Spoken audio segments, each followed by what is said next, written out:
Olá, meus novos amigos. Estamos começando mais um vídeo aqui no Portal do José. Portal aí que a gente sempre vai estar discutindo algumas questões do mundo jurídico, mundo de cidadania e por que também não a conjuntura política, né? Porque tudo tem alguma coisa de conjuntura política como pano de fundo. Bom, eu quero começar aqui com uma ideia muito interessante que eu aprendi no mestrado que eu fiz em Direito em Ciência Penal na UFRJ. O professor Paulo Condorcet, ele quando tentava explicar o direito, e eu faço esse pequeno parênteses para a gente poder sempre entender o que é o direito, né? Ele falou assim de uma forma muito aleatória, dizendo que o direito era a fatificação da moral de determinada classe dirigente em determinado período histórico. Pô, eu achei que interessante. Falei, professor, como é que é esse negócio mesmo, hein? O direito é a fatificação da moral. O que é a fatificação da moral? É você transformar em lei a sua moral. Você transformar em fato aquilo que você pensa do mundo, o que você pensa sobre as coisas. E aí você legisla sobre a sua crença moral. Fatificação da moral de determinada classe dirigente. Sim, porque quem acaba transformando o fato moral em lei é a classe que tem o poder de criar essa lei, de controlar, de colocar no papel aquela sua crença moral. Em determinado período histórico, ou seja, aquela classe dirigente que fez aquela lei naquele momento histórico pode não ser no momento posterior. E, portanto, a lei, a sua verdade, a sua moral sobre a realidade será ultrapassada por outra. Isso explica, por exemplo, porque o Brasil teve uma lei de escravidão. Ter escravos no Brasil era uma norma legal, uma norma que estava ali colocada no papel. Mas aquilo era a moral de quem? Era a moral dos escravos, dos camponeses, das pessoas despossuídas? Aquilo fazia parte da moral de uma elite da nossa monarquia. É óbvio que você mesmo vai tirar suas próprias conclusões. Para eles era moralmente lícito, era natural que você pudesse ter uma mão de obra escrava. Bom, o que isso tem a ver com os dias de hoje? Hoje é a mesma coisa, gente.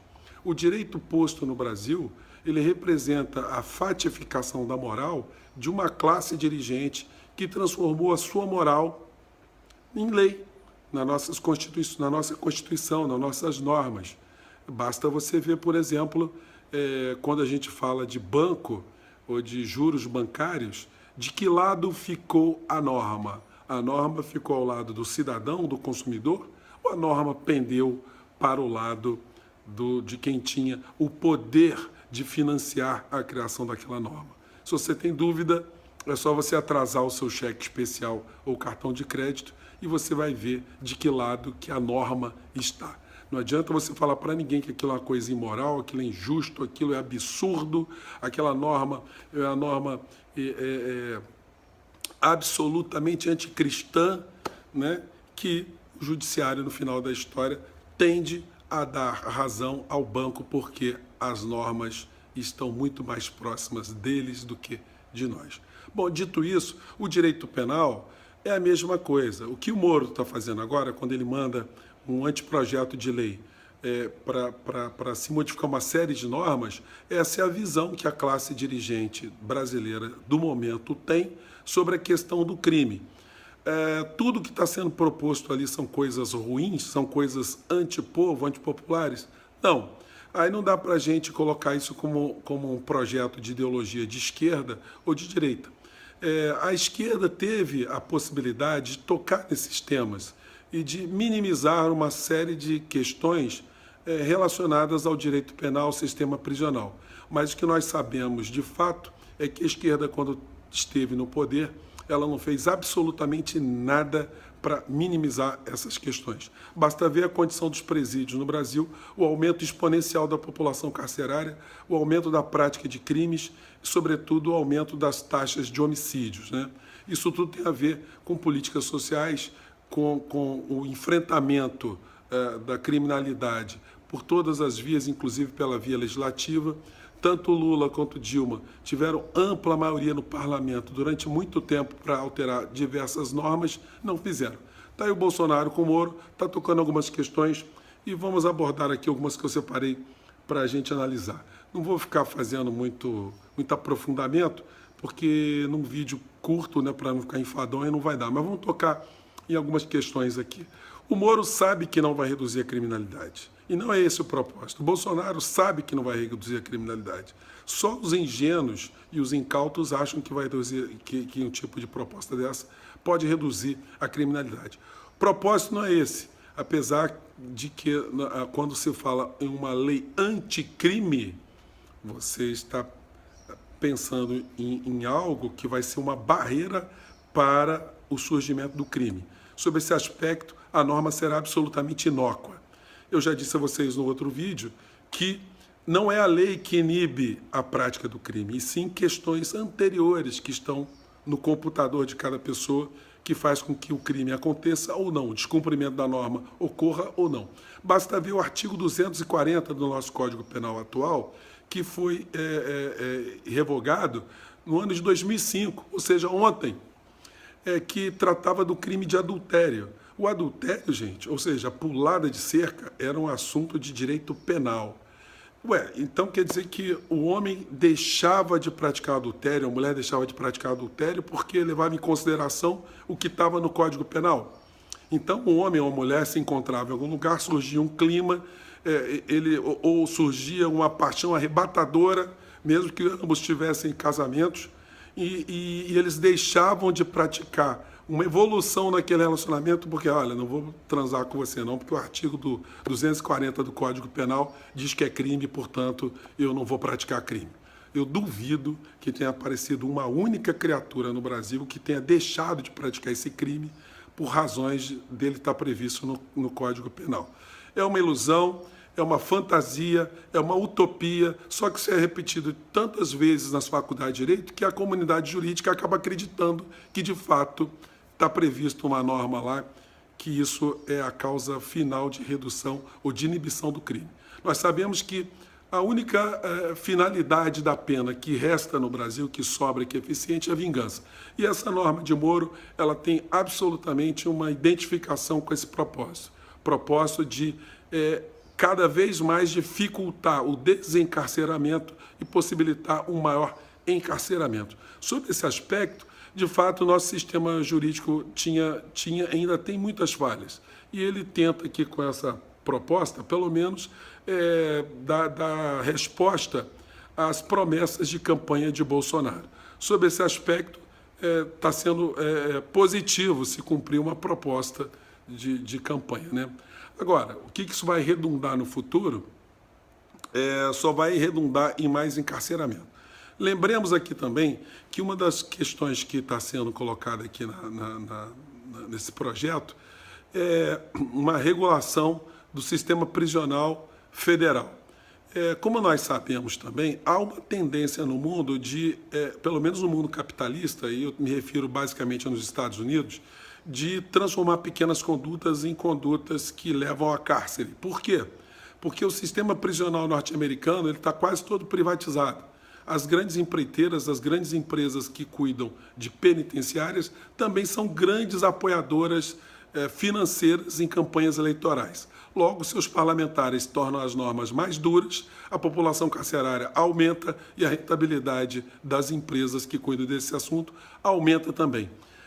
Esse aspecto não deve ficar fora do nosso radar enquanto cidadão. Vamos prestar bastante atenção, porque vem coisas por aí quando se falar em privatização de presídio. Isso vai estar par e passo com o aumento da população carcerária também do Brasil. Bom, então, o que nós temos aqui como vários aspectos? Houve aqui uma medida para assegurar a execução provisória da pena, que atinge especificamente o Lula, né, que já foi condenado em 2 instâncias, mas vai atingir também mais de 180, 190 mil presos que estão nessa situação. O Brasil tem um problema que nós temos 4 esferas de julgamento e isso não seria de todo mal, todo ruim. A questão foi tentar dar ao cidadão o maior número de garantias. O problema é que a justiça não se faz de uma forma muito eficaz, fazendo com que vários processos durem por décadas e isso acaba premiando aquele que praticou o crime. Então, o encarceramento provisório ele visa dar uma resposta, né? Ou pelo menos manter preso aquele que foi alcançado pelo sistema penal. Então, tem mudança no Código Penal, mudança no Código de Processo Penal. Depois vem uma questão relacionada à medida para aumentar a efetividade do júri, ou seja, aquele que for condenado pelo júri, ele terá a possibilidade de recorrer à liberdade anulada, né? Que era uma grande reivindicação também dos familiares de vítimas de homicídio com relação aos agressores que tinham condição de recorrer em liberdade. A gente também, medidas relacionadas à legítima defesa, isso foi esmiuçado, não vi com bons olhos isso aí, e depois veio com medidas para endurecer o cumprimento das penas, ou seja, tornar mais duro o cumprimento da pena. Depois nós temos aqui medida para alterar o conceito de organização criminosa.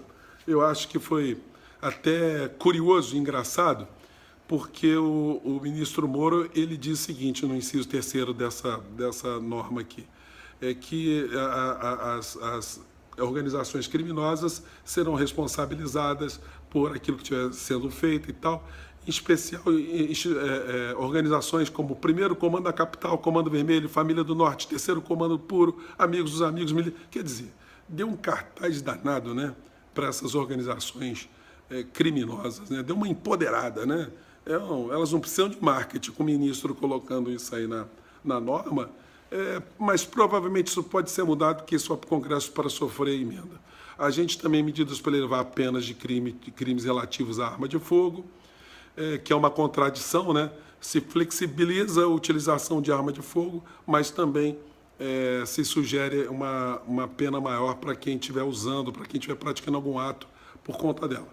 Medida para permitir o uso de bem apreendido pelos órgãos de segurança pública, está de bom tamanho também. Medidas para evitar prescrição, isso é fundamental, para evitar impunidade por conta do decurso da pena. O Estado tem o dever de realizar uma persecução penal mais rápida, mas isso é um direito também do acusado, de ter o volume da pena, a sua situação resolvida também, do ponto de vista jurídico, do ponto de vista legal. Medidas para introduzir soluções negociadas no Código de Processo Penal e Lei de Improbidade, ou seja, crimes relacionados à administração pública estão sofrendo um endurecimento também. Medidas para alteração da competência para julgamento de crimes complexos com reflexos eleitorais, para dirimir um pouco essa dúvida, quem é que é responsável em investigar um crime que tem reflexo eleitoral. Caixa 2, por aí vai. Medidas para criminalizar o uso de caixa 2, isso vai ser emendado no Congresso, não tem a menor dúvida. Medidas para alterar o regime de interrogatório por videoconferência, isso é muito importante. Há pessoas que acham que isso vai ser negativo à defesa, mas eu acho que isso é uma questão muito residual. O que o Estado, que as instituições, Defensoria Pública, Ministério Público, Poder Judiciário, tem que zelar é que essas audiências elas sejam cercadas de todos os direitos e garantias fundamentais para o acusado. Porque ficar transportando uma população carcerária, como nós temos no Brasil, para pequenos atos processuais, realmente isso não ajuda em absolutamente nada. Medidas para dificultar a soltura de criminosos habituais, aquele que pratica crime com constância, medidas para alterar o regime jurídico dos presídios federais, já falei sobre isso. Bom, medidas para aprimorar a investigação de crime, como escuta telefônica, quebra de sigilo, enfim. Várias situações que, como eu disse, não são situações de esquerda nem de direita, são situações que visam pegar o nosso sistema prisional, o nosso sistema jurídico, que é bastante capenga numa sociedade doente, numa sociedade que produz cada vez mais exclusão e cada vez mais dá combustível para a prática criminosa. Não vejo a lei como um todo como sendo uma lei negativa. Ela tem, de fato, essa direção de resposta eleitoral, mas ela vai ser colocada para o debate no Congresso, certamente ela sofrerá algumas emendas. E será a fatificação da moral dessa classe dirigente que nós elegemos nessas eleições passadas para transformar essas normas em leis. algumas agradarão a alguns, outros a tantos. Bom, tá aí, gente. Mais uma pílula sobre esse assunto, tá? Eu fico por aqui. Como dizem todos, dê o joinha, participe sempre, mande seus e-mails, suas críticas, sugestões, que a gente vai interagir, tá? Um abraço e até a próxima.